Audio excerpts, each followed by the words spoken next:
रोजाना सल चाहिए बिछावाना एजी हटी ना जान ले ले का हो बूटा के कराली हनी गबना रोजाना सल चाहिए बिछावाना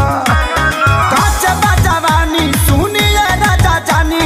काच बजवानी सुनिए राजा जानी हमसे कुछ दिन दूर औरी रही ना मानब का नान्हे बा हमरो उमर कमर लोटे साहिना नान्हे बा हमरो उमर कमर लोटे साहिना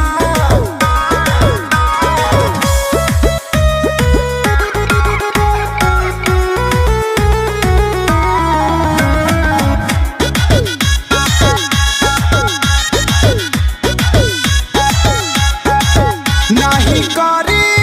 परेशान अब ही बानी हम नादान से जिपा चढ़ी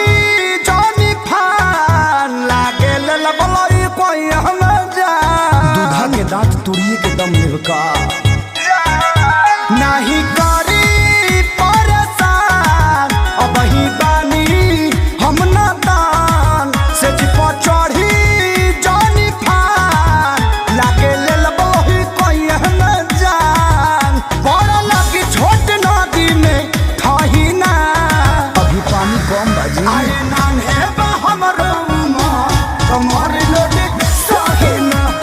नान्हे बा हमरो उमर कमर लोटे साहिना